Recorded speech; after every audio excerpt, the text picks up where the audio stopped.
Herkese merhaba. Bugün de yanımızda Nissan X-Trail var. Fakat bu herkesin bildiği e-Power değil, normal versiyonu. Yani 1,5 litrelik VC Turbo.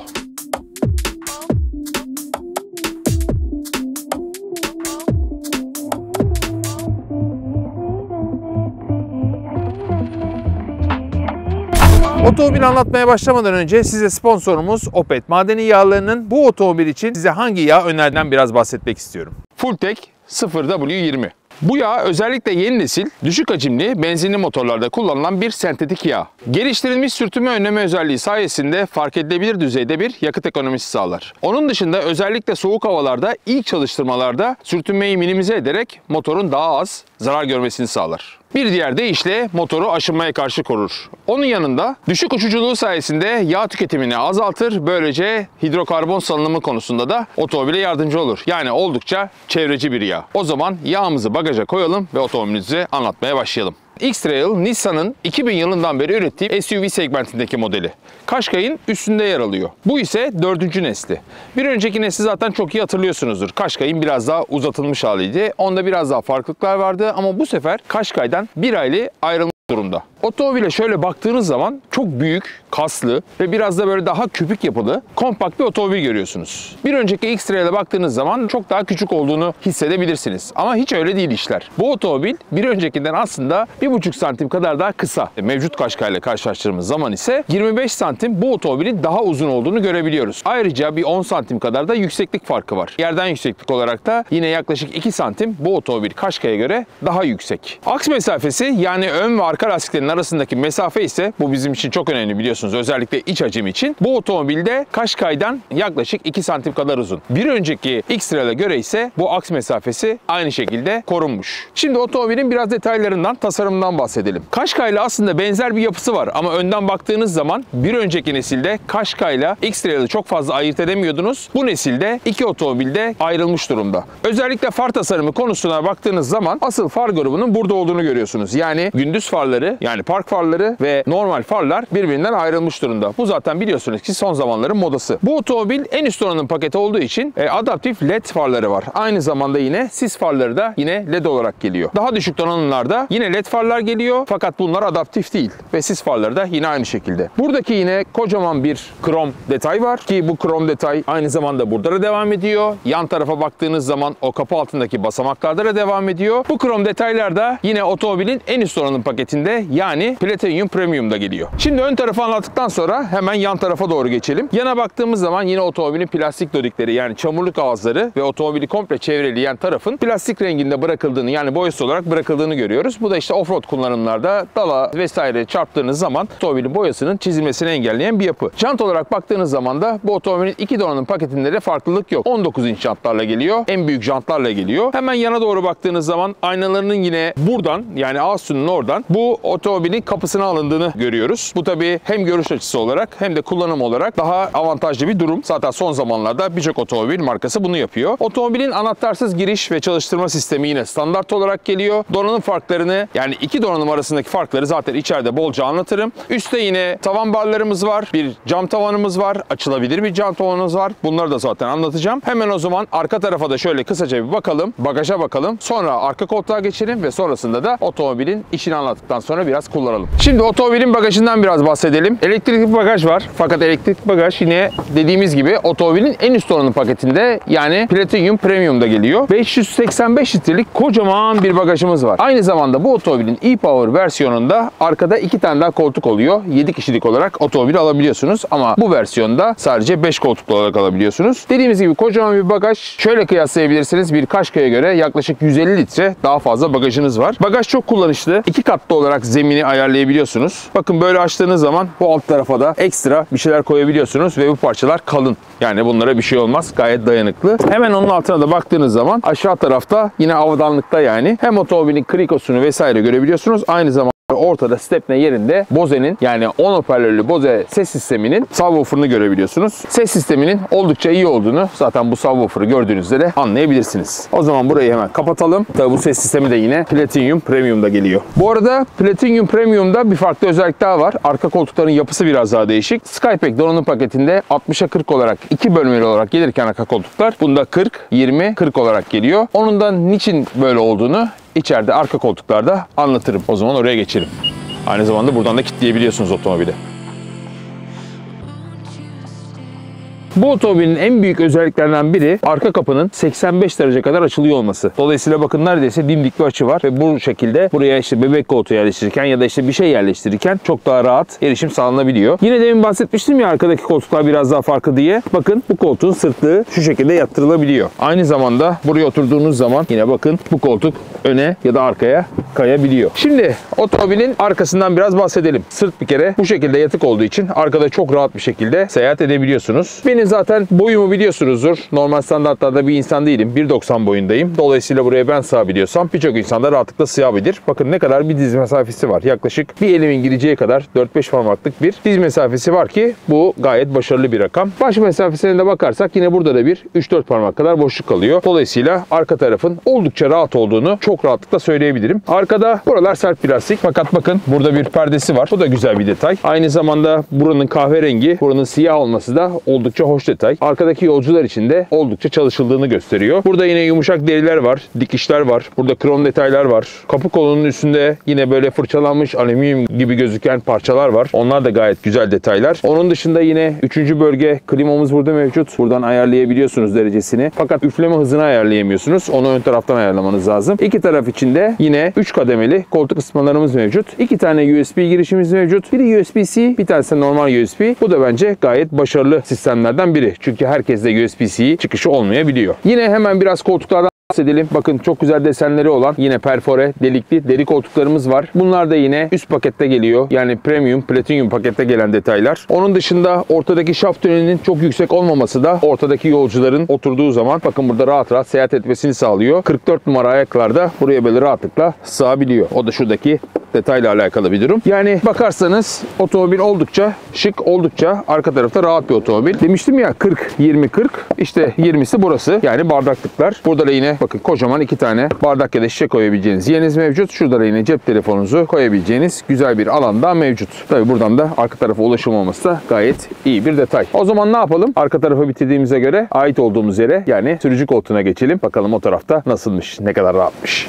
Şimdi otomobilin ön tarafına oturduğunuz zaman yani sürücü koltuğuna oturduğunuz zaman Qashqai'yle çok benzerlik gösteren bir manzarayla karşı karşıyasınız. Unutmadan size anahtarını da göstereyim. Yeni nesil Qashqai'yle birebir aynı anahtara sahip oldukça şık bir anahtarı var. Onu buraya koyalım ve anlatmaya devam edelim. Şimdi otomobilin sizi domine eden tarafları özellikle kadranı kocaman bir gösterge tablosu var. Dijital olarak gelen 12.3 inç büyüklüğünde. Aynı şekilde buradaki multimedyada yine aynı büyüklükte ve birbirine benzer 2 tane yapı var. Bunlar otomobilin içini domine ediyorlar. Hemen buraya baktığımız zaman kablosuz olarak Apple CarPlay ya da Android Auto zaten destekleniyor ve bu da standart olarak geliyor. Yani 2 donanım paketinde de bunlar mevcut. Dilerseniz de yine buradan ana ekrandan şu şekilde kısa yol tuşları ya da hızlı navigasyon, telefon bağlantısı, radyo vesaire hepsini ayarlayabiliyorsunuz. Ve buralara da farklı kısa yolları yine atayabiliyorsunuz. Hem çözünürlük hem de hız olarak oldukça iyi bir ekran. Japonlardan pek beklenmeyecek bir şey çünkü bu. Bu otomobilde oldukça beğendim. Aynı zamanda burada kısa yol tuşları olması da otomobili oldukça kullanışlı kılıyor. Çünkü bazı otomobillerde ekranı yapıyorlar. Bütün her şeyi ekranın içine koyuyorlar. Dolayısıyla ekranın içinden işte sesi açmak, klimayı açmak vesaire zor olabiliyor. Bu konuda oldukça kullanışlı yaptıklarını söyleyebilirim. Hemen buradan kısıp açabiliyorsunuz. Gece ya da gündüz kısa yol tuşu var. Buradan zaten bakın bir volüm düğmesi var. Aynı zamanda da geri vitese takmadığınız zaman bile kameraya bastığınız zaman 360 kamerayı bu şekilde görebiliyorsunuz. Hatta bakın buradan kameramanın ayakları gözüküyor. Arkada da atağın ayakları gözüküyor. Oldukça güzel. Ve bunu da bakayım bu şekilde ayarlayabiliyor musunuz? Arkaya bak, öne bak vesaire. Şuradan da önü ya da arkayı ayarlayabiliyorsunuz. Burada da yine ayarları yapabiliyorsunuz vesaire vesaire. Şimdi aşağı doğru indiğimiz zaman da burada yine iklimlendirme yani klima butonlarının da kısa yol tuşu olarak oldukça güzel, kompakt bir şekilde sıralandığını görüyoruz. Bu da benim beğendiğim özelliklerden biri. Çünkü hızlı bir şekilde yine demin bahsettiğim gibi buralardan ısı vesaire ayarlamaya çalışacağınıza buradan hızlıca bütün klima ayarlarını yapabiliyorsunuz. Bu arada ön camda rezistans var. Bunu da çok severim. Bastığınız zaman hemen hızlıca bu uyu çözer. Sabah özellikle soğuk havalarda çalıştığınız zaman çok işe yarar. Dediğim gibi yine koltuk ısıtmalarda yine sağ ve sol olmak üzere ve 3 kademeli olmak üzere buradan ayarlayabiliyorsunuz. Direksiyon ısıtmada yine buradan ayarlayabiliyorsunuz. Hemen koltuklardan bahsetmişken koltukların yine en üst donanım paketinde elektrikli ve hafızalı olduğunu da söylemem lazım. Hem sürücü için hem de yolcu için. Bu da otomobilin tabii lüks donanımını ön plana çıkartan bir özellik. Yine beğendiğim bir özellikten bahsedeceğim. Otomobili biraz daha renkli yapıyor. Bakın üst tarafla şu alttaki plastikler farklı. Renkleri de farklı. Üst tarafta yine yumuşak ama bu kahverengi olarak geliyor. Burası siyah, yine deri ve yine yumuşak olarak geliyor. İşte buradaki dikişler, işte şu alt taraftaki ahşap görünüm, daha doğrusu böyle füme ahşap görünüm oldukça şık. Şuradaki yine gri detaylarda, çok parlak olmayan krom detaylarda alüminyum görünümde oldukça şık gözüküyor. Zaten bu direksiyon tasarımında olduğum olası severim. Böyle direksiyonda çok alengirli tasarımlarla uğraşmaya bence gerek yok. 2 tane ince kol, alt tarafta bir tane yine ince kol. Kolun üzerinde zaten bütün butonlar vesaire mevcut. Ortada kornamız ve airbag'imiz. Daha ne olsun? Alt tarafta biraz kısık.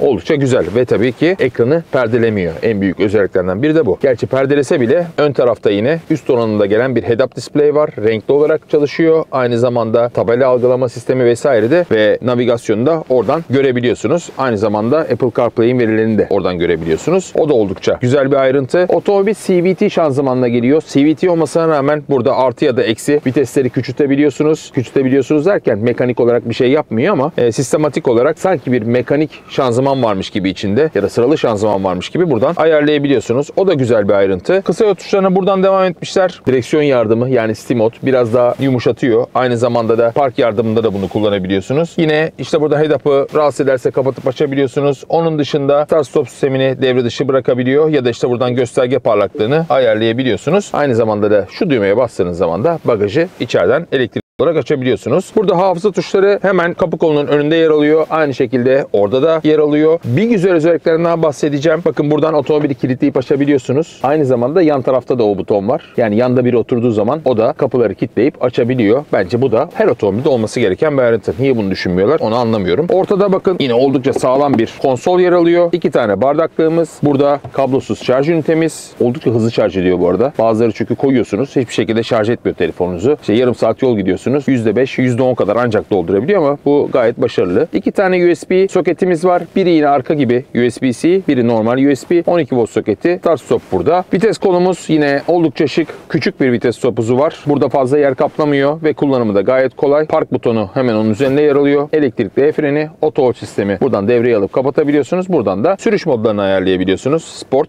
standart ya da eco. Onları zaten sürerken anlatacağım. Burada da yine iki tarafa doğru açılan ve bakın oldukça derin bir göz yer alıyor ve bir gözün içinde de yine yumuşak bir halı var. O da güzel bir ayrıntı. Başka neleri var? Hemen bir torpidoya göz atalım. Torpido evet çok büyük değil ama fena da değil ve yumuşak olarak açılıp kapatılabiliyor. Onun dışında başka nelerimiz var? Tabii ki cam tavanımız var. Buraya kadar açılabiliyor.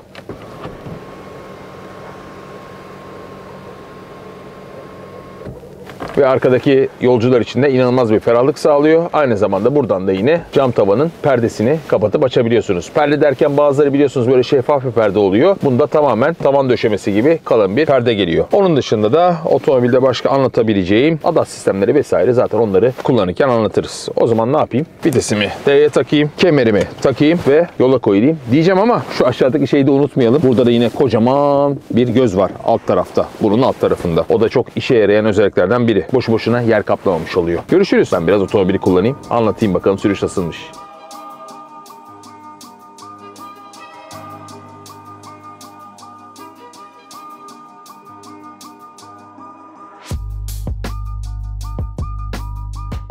Şimdi başta da bahsettiğimiz üzere otomobilin direksiyonuna oturduğunuz zaman kendinizi oldukça böyle ferah, yola hakim, her yere hakim hissediyorsunuz. Evet, otomobilin boyutu biraz büyük. O nedenle otomobilin boyutlarına biraz alışmak gerekiyor. Bu taraf değil de özellikle sağ tarafa ne kadar yakın olduğunuzu arabaya ilk oturduğunuzda çok iyi anlayamıyorsunuz. alışmak gerekiyor. Onun dışında malzeme kalitesi gayet iyi. İşçilik kalitesi de bu arada gayet iyi. Buradaki bitişler, şuradaki çizgilerin devamı, birbirine oturması, işte şuralar, tavan vesaire oldukça güzel tasarlanmış. Oldukça kaliteli malzemeden yapılmış. Bunun yanında tabii akla şöyle bir soru geliyor. Bir Japon otomobili ne olursa olsun acaba trim sesi var mı? Ya da yol sesi var mı? Gördüğünüz üzere şu anda işte 80 km hızlarla bir otoyolda gidiyorum. Üzerinde kış lastikleri var. Dolayısıyla biraz yol sesi var ama yol sesi çok rahatsız edici düzeyde değil. Yüksek hızlara çıktığınız zaman da özellikle o büyük aynalarda ya da otomobilin genel tasarımı itibariyle rüzgar sesi de fazla rahatsız edici düzeyde değil. Daha doğrusu pek fazla duymuyorsunuz. Genel hatlarla otomobil oldukça dediğimiz gibi kaliteli, oldukça sessiz,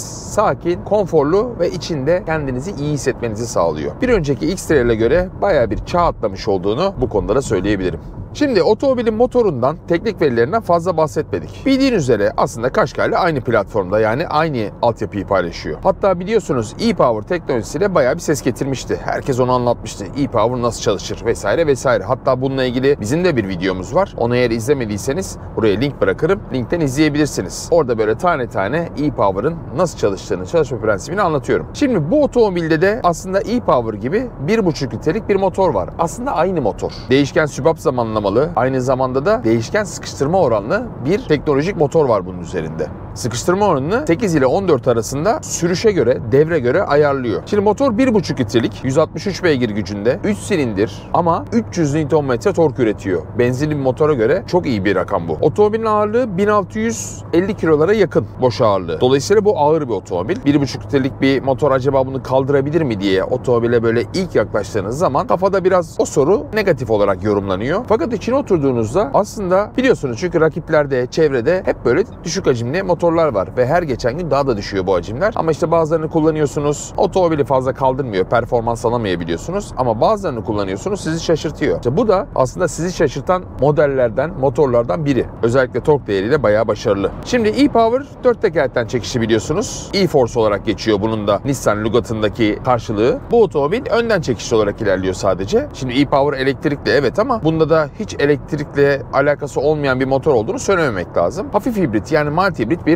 motor var üzerinde. 12 voltla çalışıyor. Bunu nasıl açıklayabiliriz? Yani şanzımanın arka tarafında, güç aktarımının arka tarafında bir jeneratör var. Elektrik üreticisi var. Aynı zamanda marş motoru da bu görevi görüyor. Yani otomobile zaten ilk çalıştırdığınız zaman, starta bastığınız zaman böyle gıy gıy gıy yapıp çalıştıran bir marş motoru yok. Tık diye çalışıyor direkt motor. Bu aynı zamanda otomobilin nesine yardımcı oluyor? İşte özellikle o ilk sıfırdan kalkışlarda, trafikte, dur kalklarda otomobilin motoruna ciddi anlamda yardımcı oluyor. Yani ciddi anlamda derken tabii ki sadece elektrikle ilerleyemiyor, ama yakıt tüketimi ve emisyon konusunda ciddi anlamda yardımcı olduğunu söyleyebilirim. Şimdi yakıt tüketimi demişken katalog verilerine de bakmak lazım. Bu otomobilin ortalama yakıt tüketimi 100 kilometrede 7,1 litre olarak geçiyor. e-Power'ın da 6,4. Sonuçta ikisinin arasında ciddi bir fiyat farkı olmasına rağmen öyle yakıtta aman aman bir fark yok. Hatta şu anda bakarsanız ben yakıt aldıktan sonra 196,9 kilometre yol yapmışım. 36 kilometre ortalama hızım varmış ve şu anda ortalama yakıt tüketimim 6,7 litre 100 kilometrede. Öyle gösteriyor. Yani katalog verisinden bile aşağılarda tutabiliyorum ve 5 saat 38 dakikadır da bu motor çalışıyormuş.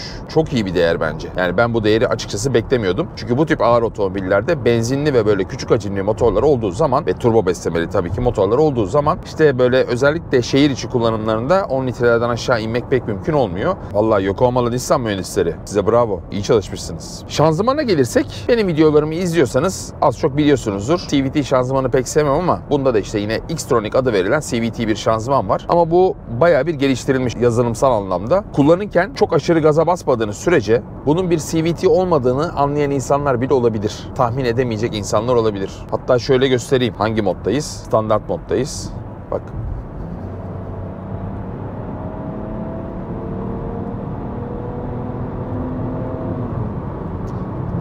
Bak, böyle bir şanzıman sanki CVT değil de konvansiyonel bir otomatikmiş gibi böyle atıyor, vites atıyor. Ya da vites atıyormuş gibi yapıyor, ama onu öyle bir güzel yapıyor ki böyle sürekli bağırıp da gitmeyen şanzımanlar gibi değil. Ne yalan söyleyeyim, şimdiye kadar CVT olup da CVT gibi hissettirmeyen, en çok hissettirmeyen şanzıman bence bu. Benim gözümde tabii. Biraz katalog verileriyle devam edersek son süratimiz 200 km olarak geçiyor. Sıfırdan 100 km hızlanması ise 9.6 saniye. Evet, o kadar hızlı bir otomobil değil ama zaten öyle bir amacı da yok bu otomobilin. Burada dediğimiz gibi asıl amaç az yakması. Bir de tabii kullanırken tepkilerde böyle çok sağır olmaması ve X-Trail'da bu konuda bence gayet başarılı. Tekrar söylüyorum. Hemen atlamadan söyleyeyim. Şanzıman konusunda yine kullanırken bakın burada yine kulakçıklar var. Kulakçıklarla artı ya da eksi olarak vites küçültüp azaltabiliyorsunuz. Hatta burada bakın kaçıncı viteste olduğunu da söylüyor. Bakayım kaç kademeliymiş. 7. Şimdi biraz da şasi dinamiklerine, süspansiyona bakarsak da otomobilin süspansiyonunun 19 inçlik jantlar olmasına rağmen tabii bunun yanakları biraz daha yüksek, biraz daha böyle etli olduğu için darbeleri çok fazla hissettirmiyor. Yani o alışık olduğumuz son zamanların SUV'leri gibi, koca jantlı SUV'leri gibi değil. Çok sert değil süspansiyonu. Yumuşak, tatlı ayarlanmış ama çok da yumuşak değil. Yani yumuşaklık dozunu öyle bir ayarlamışlar ki yani performanslı olarak kullanmak istediğiniz zaman da otomobil sizin tepkilerinize cevap verecek düzeyde. Vallahi bayağı canlı ya.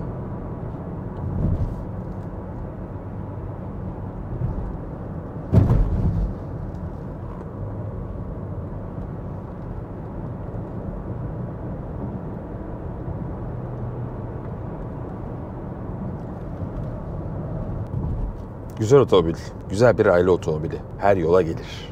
Direksiyon tepkilerini sorarsanız, evet direksiyon tepkileri öyle aman aman acayip net değil ama öyle aman aman çok yumuşak da değil. Yani direksiyonla tekerlekler arasındaki iletişim 5G hızında değil belki ama 3G hızında da hiç değil. İkisi arası. Onu da iyi ayarlamışlar. Ama Nissancıların bence ayarlayamadıkları ya da ayarlamakta zorlandıkları en büyük nokta fiyat. Şimdi ne demiştik? Qashqai'dan evet bayağı bir büyük bir otomobil ama altyapı olarak, donanım olarak aşağı yukarı aynı. Ama Qashqai'ye göre fiyatı bir hayli yüksek. Yani şu anki kampanyalarla Qashqai'yi bayağı ciddi rakamlara verebiliyorlar. O kampanyalarla birlikte bakarsak bu otomobil için 400-500 bin lira fazla para vermeniz gerekiyor. Şimdi o buna değer mi, değmez mi bilemiyorum. Ama şimdi rakiplerine de baktığınız zaman bu otomobilin kim bunlar? İşte Kia Sorento, Hyundai Santa Fe, Peugeot 5008, başka ne olabilir? İşte Skoda Kodiaq. Bunlar hep 2 milyon bandında otomobiller. Bu onlardan biraz daha fazla fiyatı. 2400. Daha doğrusu 2390 küsür. Eğer bu donanımda almak isterseniz ki orada bayağı kabarık bir donanım listesi var bu arada. Yani kesin bu donanımda almanız gerekiyor ama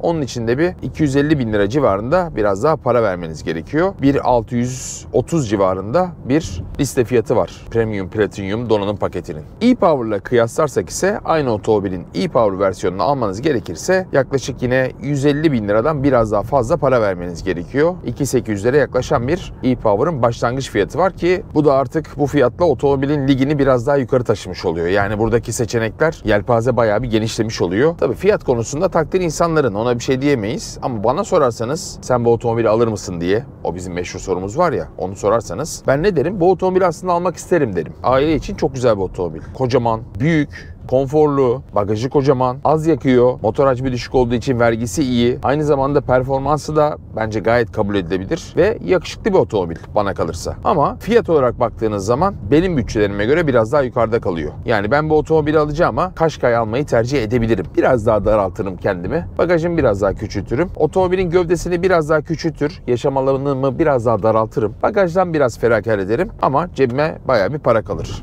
Benim gibi düşünüyor olabilirsiniz. Tabii yine dediğim gibi takdir sizin. Umarım videoyu beğenmişsinizdir. Beğendiyseniz beğenme butonuna basmayı unutmayalım lütfen. Eğer sorularınız varsa aşağıdaki yorumlarınızı bekliyorum. Kanalımıza zaten abone olduğunuzu düşünüyoruz. Eğer abone değilseniz de abone olup özellikle o çan simgesine tıklayıp bildirimlerinizi açarsanız biz bu şekilde her yeni video yüklediğimizde ilk izleyenlerden biri de siz olursunuz. Hoşça kalın. Kendinize iyi bakın.